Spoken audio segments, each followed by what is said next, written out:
না, রাতে তাড়াতাড়ি শোয়া।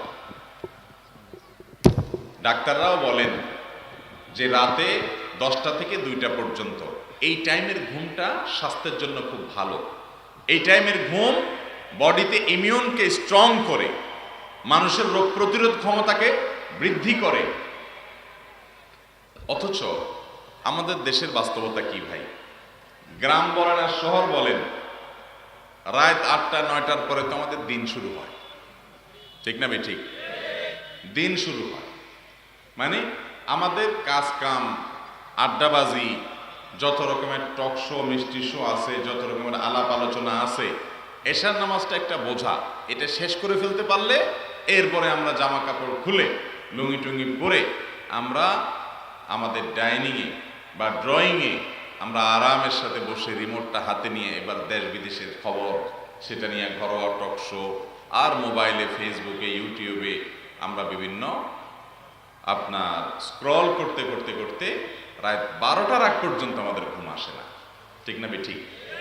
ওই যে মসজিদে ফজরের মুসল্লি কম দেখেন, কারণ কোনটা? কারণ হলো এইটা, নবী করিম সাল্লাল্লাহু আলাইহি সাল্লামের একটা সুন্নাত আপনি ছেড়ে দিলে বহু সুন্নাত এমনি ছুটে যাবে, আপনি চাইলেও আর করতে পারবেন না। যেহেতু রাতে তাড়াতাড়ি শোয়ার সুন্নাত বিদায় হয়ে গেছে, আমরা এটার উপর আমল করি না, এই জন্য ফজর আমরা চাইলেও পড়তে পারি না। যারাও পড়ি তারাও কি পড়ি কিছু জানি না, আন্দাদুন্দা শুধু হাতাইতে হাতাইতে পড়ি, কারণ পড়ে এসে আবার মরার মতো ঘুম দিতে হবে। সকালের ঘুম এটা প্রশংসনীয় ঘুম না। অসুস্থ মানুষ রাতভর কোনো কারণে কাজ করতে হয়েছে, তিনি ঘুমাবেন, ভিন্ন কথা।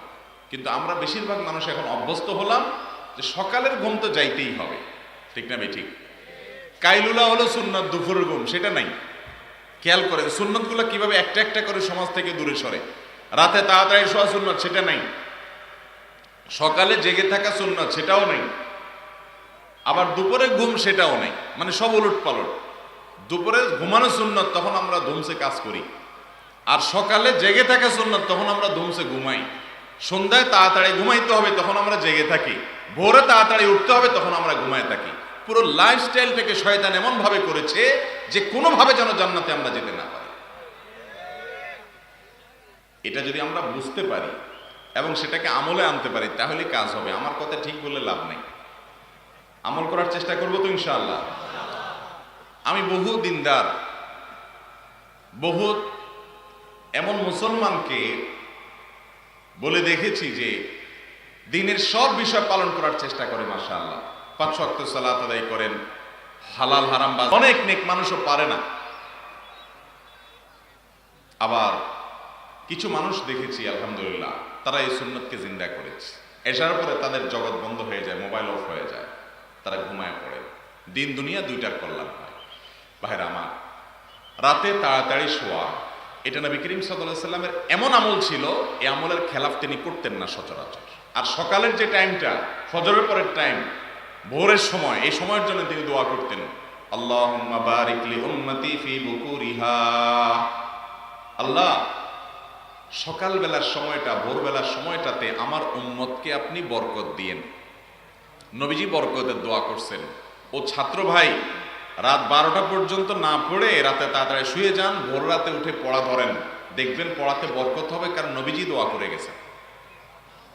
ও দোকানদার ভাই, রাতে গভীর রাত পর্যন্ত দোকানদারি না করে, বাজারে ঘোরাফেরা না করে, ও চাষি ভাই, রাতে গভীর রাত আড্ডা না মেরে সকালবেলা যদি কাজে যান, তো নবী সাল্লাল্লাহু আলাইহি সাল্লাম সকালবেলার এই সময়ের জন্য বরকতদের জন্য দোয়া করছেন। আর আমরা ঘুমায় থাকি, তখন আমার ঘুমের ভিতরে অলসতার মধ্যে বরকত হয়, আমাদের জিন্দেগিতে কোনো বরকত নাই। এই তিনটা কথাগুলো আল্লাহ তাআলা আমাদেরকে হজম করার তৌফিক দান করুন। আমল করবেন তো ইনশাআল্লাহ, পাক্কা নিয়ত করেন। একদিনে পারবেন না, আস্তে আস্তে চেষ্টা করেন। আপনি রাত্রে তাড়াতাড়ি শোয়ার আমল করেন, আমি চ্যালেঞ্জ দিয়ে বলতে পারি আপনি ইনশাআল্লাহ অচিরেই তাহাজ্জুদ গুজার হইতে পারবেন। তাহাজ্জুদের আমল আলেমদের থেকেও বিদায় নিয়ে গেছে, আমাদের থেকেও বিদায় নিয়ে গেছে, সাধারণ মুসলমানদের মধ্যে থেকে বিদায় নিয়ে গেছে। অথচ কোন মানুষ আল্লাহর সাথে ঘনিষ্ঠ সম্পর্ক করতে চায়, আল্লাহর খুব কাছাকাছি যেতে চায়, আল্লাহর খুব নৈকট্য অর্জন করতে চায়, আল্লাহর খুব প্রিয় পাত্র হতে চায়, আর তাহাজ্জুদ পড়ে না, এটা কোনোদিনই সম্ভব হতে পারে না। কিন্তু তাহাজ্জুদ কিভাবে পড়বেন রাত 12টা 1টা শুলে? সম্ভব না অসম্ভব? ভাইরা আমার, তাহাজ্জুদের সালাত যদি আপনি পড়তে চান, নামাজ পড়তে চান, সন্ধ্যা রাত্রে তাড়াতাড়ি শুয়ে পড়েন। এমনকি রাতের খাবারটা পর্যন্ত এশার নামাজের আগে খাওয়া উত্তম, ভালো সুন্নাহ, যাতে করে এশার পরে আর কি না থাকে, খাবারের জন্য কোনো ঝামেলা। দেখেন নবী করিম সাল্লাল্লাহু আলাইহি ওয়াসাল্লামের সারা জিন্দেগীর লাইফস্টাইল ছিল এটা, সারা জিন্দেগীর লাইফস্টাইল। এশার আগে খেলে কি লাভ হয় দেখেন, আমরা সাধারণত কি করি, এশার নামাজ পড়ে বাড়িতে যেয়ে জামা কাপড় খুলে টেলিভিশনটা অন করে টক শো, মিষ্টি শো দেখতে দেখতে আমরা এবার আস্তে ধীরে খাই, খায় এরপর ধপাস করে শুয়ে যায়, যার কারণে পেটগুলো বাড়তে থাকে, চর্বি বাড়তে থাকে, স্বাস্থ্য ধ্বংস হয়, ইমিউন নষ্ট হয় শরীরে। আর যদি আপনি সুন্নত অনুযায়ী এশা এবং আশা দুইটা যখন একত্র হবে, আশাটাকে আগে করবেন, আশা মানে রাতের খাবার, এটা যদি আগে খান, এরপর যদি এশা পড়েন, আপনি খাওয়ার পরে হেঁটে হেঁটে মসজিদে যাবেন, 4 রাকাত ফরজ, 2 রাকাত সুন্নত, 3 রাকাত বিতির, কমের পক্ষেই নামাজগুলো যদি আপনি পড়েন, কয়বার উঠবস হবে, আপনার এই খাবারগুলো হজম হবে কি হবে না? এরপরে আপনি যখন আবার বাসায় আসবেন, হেঁটে গেলেন, হেঁটে আসলেন, যদি দোতলা 3 তলা হয় তাহলে সিঁড়ি ভাঙলেন, তাহলে আপনার পুরো খাবারগুলো হজম হবে কি হবে না? এরপর আপনি যখন ঘুমোতে যাবেন, এই ঘুমটা হবে আপনার জন্য স্বাস্থ্যকর। এখন ডাক্তাররা বলেন খাইয়াই শুয়ে পড়েন না, ওলামা একরাম আগে থেকে বলতেন চেহেল কদমি করেন, একটু হাঁটাহাঁটি করেন খাওয়ার পরে, যাতে হজম হয়। সুন্নার ভিতরে কল্যাণ আছে, সুন্নাহ না মানার ভিতরে কোনো কল্যাণ নাই। আল্লাহ তাআলা আমাদেরকে আমল করার তৌফিক দান করুন। ভোর রাতে যখন আমরা ফজরের জন্য উঠব, তার আগে শয়তান আমাদের কপালে গিরা দেয়, গিরা।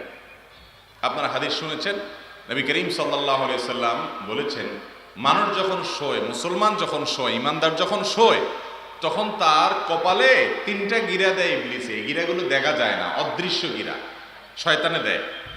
সেই যে গিরাগুলো দেয়, এই গিরাগুলো দেওয়ার উদ্দেশ্য হলো তাকে আলস্য সৃষ্টি করা, অলসতা সৃষ্টি করা।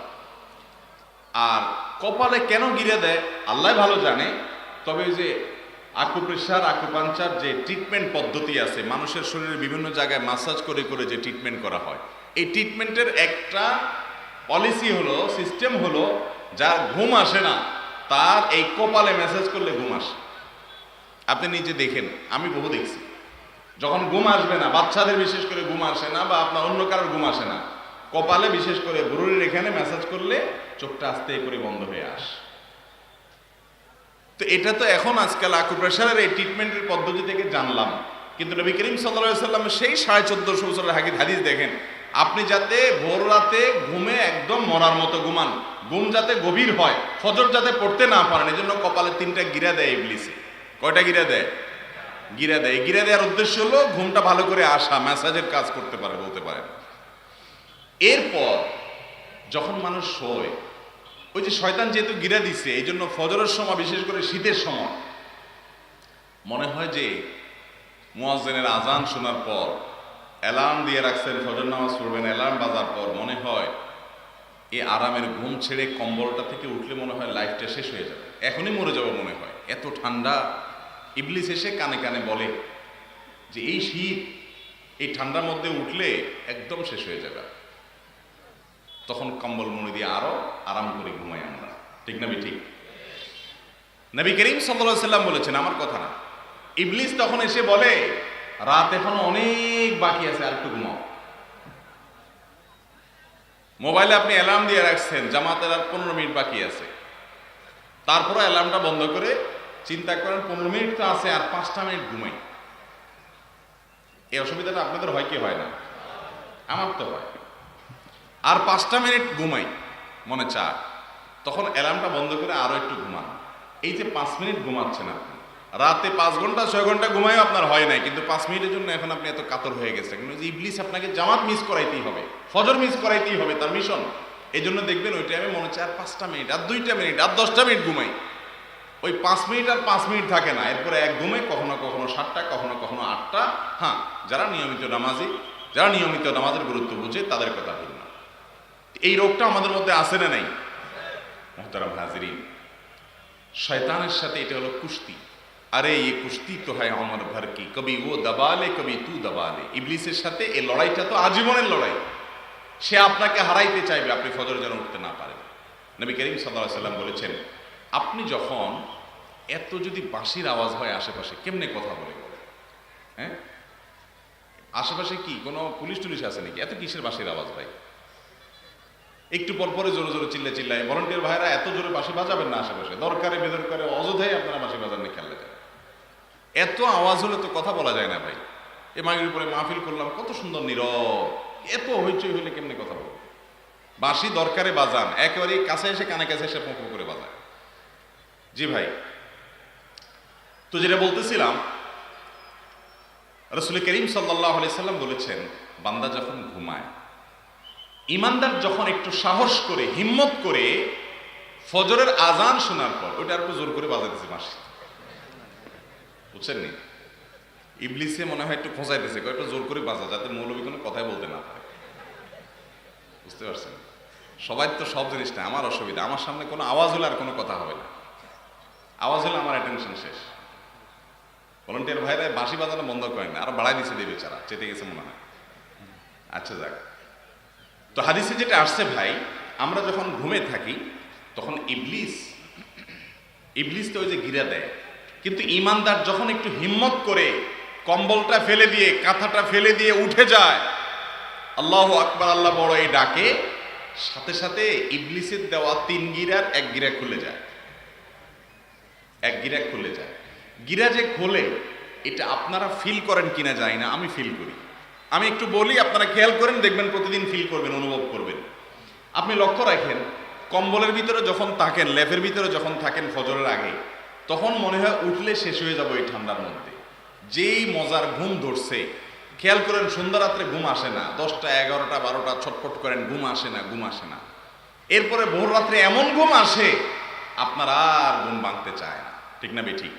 ওই যে সন্ধ্যা রাত্রে ইবলিস জায়গায় রাখে, বলে যে ফেসবুকে আরেকটা পোস্ট বাকি আছে, নতুন টকশো বাকি আছে, অমুক নাটক, অমুক সিরিয়ালের আজকের পর্ব গুরুত্বপূর্ণ, তারপরে ইউটিউবে স্ক্রল করতে থাক, এভাবে আঙ্গুল দিয়ে টানতে ফেসবুকে, ইউটিউবে কোথায় যাচ্ছেন, কি দেখতেছেন, কি টানতেছেন নিজেও জানেন, ঠিক না বেঠিক? মনে যে কিছু হারায় গেছে। ইবলিস এগুলোতে ব্যস্ত রাখে। কিন্তু আপনি যখন হিম্মত করে উঠে যান, একটু খেয়াল করে দেখেন, ফজরের সময় একটু খেয়াল করে দেখেন, কম্বল কাঁথা ফেলে দিয়ে যদি হিম্মত করে উঠে যেতে পারেন, আলহামদুলিল্লাহ পড়ে, ঘুমের দোয়া পড়ে, আলহামদুলিল্লাহিল্লাযী আহইয়ানা বা'দা মা আমাতানা ওয়া ইলাইহিন নুশুর, দোয়া পড়ে আপনি উঠে যান। উঠে যাওয়ার পরে দেখবেন শরীরটা একটু হালকা মনে হচ্ছে। একটু আগে আপনার কাছে যে মনে হয়েছিল যে কাঁথা থেকে, কম্বল থেকে, লেপের ভিতর থেকে বের হলে আমি মরে যাব, এখন তো মনে হচ্ছে না, অনেকখানি হালকা মনে হচ্ছে। ইবলিস মিথ্যুক, এই মিথ্যুকে আপনাকে ভয় দেখাইছে। আপনি উঠার পরে দেখবেন যে অর্ধেক হালকা হয়ে গেছে শরীর, এখনো একটু বাকি আছে, গিরা 2টা বাকি, এখনো হাদিসে আসছে 2টা গিরা তখনও বাকি থাকে। যেহেতু 2টা গিরা বাকি থাকে ইবলিসের, এই জন্য এখনো শরীরে একটু ভয় লাগে। বেসিনে যান, টেপের কাছে যান, পুকুরে যান, টিউবওয়েলের কাছে যান, আর মনে হয় হ্যাঁ রে কি ঠান্ডা পানি, হাতটা দিলেই মনে শেষ হয়ে যাবো, দিতে মনে চায় না। ইবলিস আরো মিথ্যা কথা বলে আর কি আপনার সাথে। তখনও আপনি যদি হিম্মত করে বিসমিল্লাহ বলে টেপে হাত দিয়া ওযু শুরু করে দেন, ওযুটা যদি শেষ করতে পারেন, শরীরটা দেখবেন আরো পাতলা হয়ে গেছে, গিরা আরেকটা খুলে গেছে, সেজন্য ফিল করবেন যে গিরা খুলে গেছে, শরীর পাতলা হয়ে গেছে, আরো একটা গিরা বাকি আছে। এবার ইবলিস বলে, ওযু টুজু করলাম বুঝলাম, কিন্তু মসজিদ পর্যন্ত যাইতে যে কুয়াশা